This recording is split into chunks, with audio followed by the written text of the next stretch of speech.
Jim Shooter es un hombre que lleva 50 años trabajando en la industria de los cómics y en vez de ser un viejardo de 140 años, el hombre tiene tan solo 64 exactamente. Jim se convirtió en guionista de Superman a los 14 años, lo que obviamente nos está hablando de un tipo que fue explotado en su infancia. Acompáñenme entonces en este viaje donde vamos a conocer a un joven escritor que empezó en DC, que llevó a Marvel a su mejor momento tanto económico como en calidad de títulos, solo para ser eventualmente despedido. Y que no solo esto le pasara 3 veces más, sino que termine siendo conocido como el Stan Lee malvado de DC. ¡Aló! ¿Qué pasó, frikis del carajo? Soy Juanito 6, esto es Del Carajo TV y hoy vamos a hablar de alguien que quizás nunca escuchaste nombrar, pero podríamos decir que es importante al nivel de Stan Lee. Pero no cualquier Stan Lee sería este hombre, sería como, supongamos, la contracara, porque claro, es el hombre de DC Comics, pero la contracara en realidad me refiero porque es como la versión malvada quizás de Stan Lee. Acompáñenme entonces a revisar toda la historia de Jim Shooter, el Stan Lee justamente malvado de DC. Jim Shooter nació en Pittsburgh, Estados Unidos, en el año 1951. Su historia con los cómics comienza en el hospital porque a sus 12 años Jim estaba en una cama recuperándose de una cirugía menor. Y obviamente en una cama de hospital en el año 1962 no había mucho por hacer, por no decir casi nada más que leer, y la elección de Jim fue leer cómics. Teniendo en sus manos cómics de DC y Marvel, a la vez notó que los cómics de DC que salieron esa semana en la que entró al hospital eran iguales a los cómics que él leía de niño. Mismo estilo, mismos temas, a Jim básicamente le parecían infantiles. Por otro lado, los cómics de Marvel trataban temas más serios con personajes profundos que lidiaban con problemáticas reales en paralelo a sus superpoderes. Problemas profundos con los que un adolescente podía sentirse identificado. Así que de alguna manera, sintiendo una suerte de deber con DC Comics, Jim resolvió tomar cartas en el asunto y ayudar a la compañía. Así que dedicó un año entero a estudiar los dos estilos, comparando las historias de ambas compañías. Y en el año 1965, Jim Shooter, con 14 años, envía unos guiones a DC y nada más ni nada menos que el editor Mort Weisinger los compra, convirtiendo a Jim en el guionista profesional más joven en la industria del cómic. Cabe destacar que Jim a sus 14 años competía ni siquiera con gente de 20 años, competía con guionistas de 25, 35 y hasta 50 años, porque el tiempo que pasó comparando las dos estructuras narrativas junto con la evaluación de su entorno fue la combinación perfecta para lograr un producto apuntado a muchachos de su edad.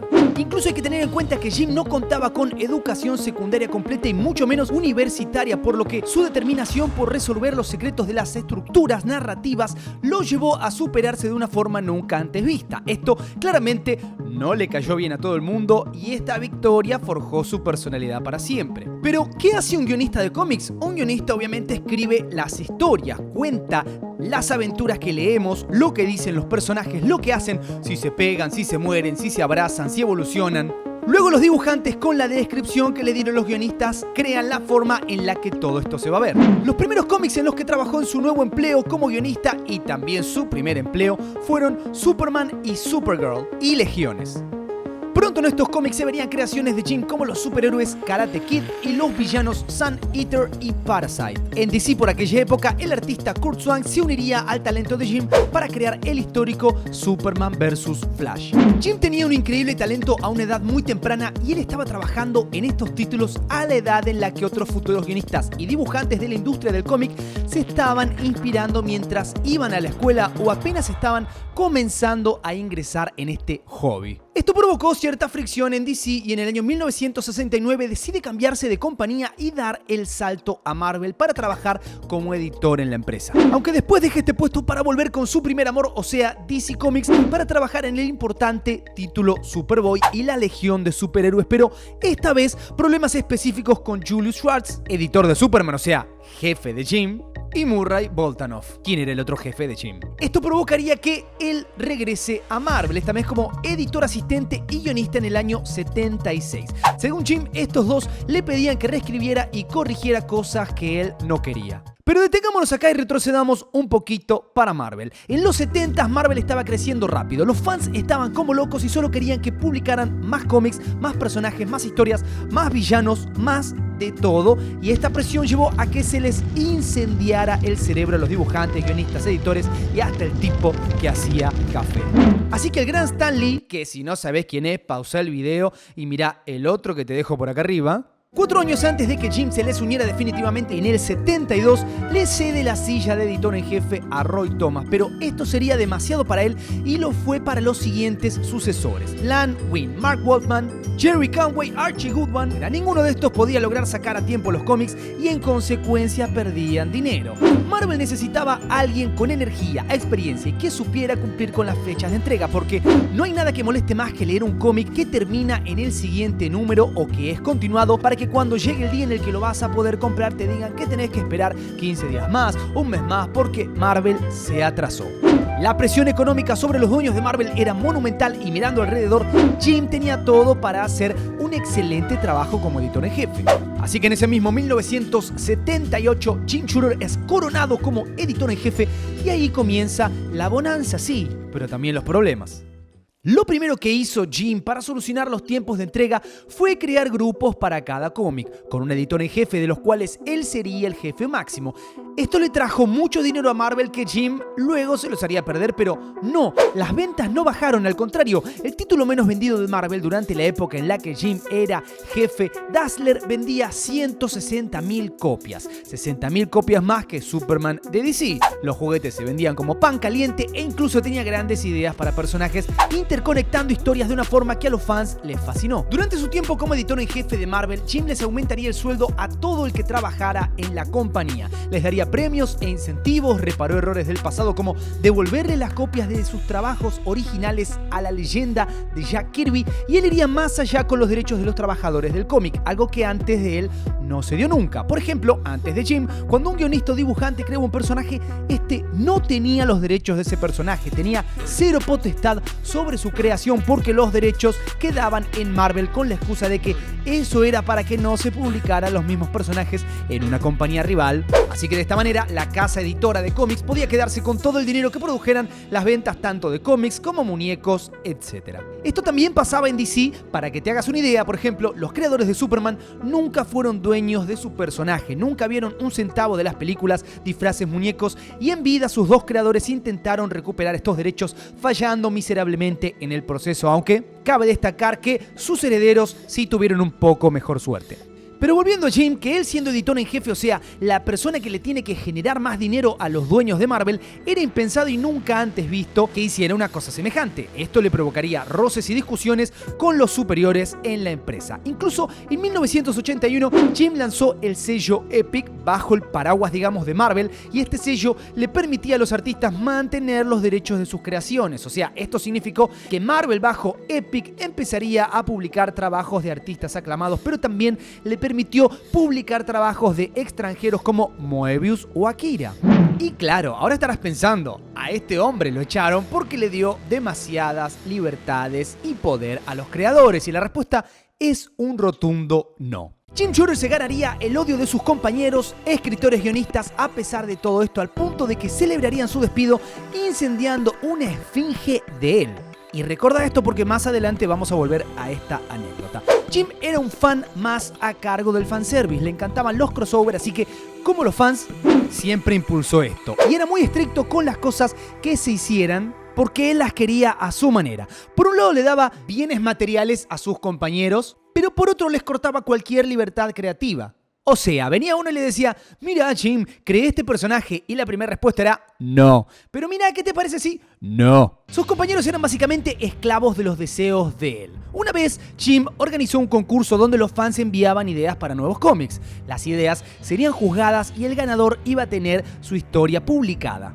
El ganador de este concurso fue una historia que presentaba un nuevo traje negro para Spider-Man. Este traje era un traje alienígena. Y sí, si estás pensando en Venom, estás en lo correcto. Y si bien fue una idea que se desarrollaría después, la idea original no era esa. Jim había elegido la historia de Randy Schuller, pero todo el tiempo le pedía que reescribiera la historia y que le cambiara cosas, al punto que Randy se cansó y dejó de llamar. Esta idea saldría como Schuller quería, de la forma en la que él quería, que no tenía mucho que ver con la idea original, pero Jim había comprado la idea ganadora por $220 y podía hacer lo que quisiera con ella.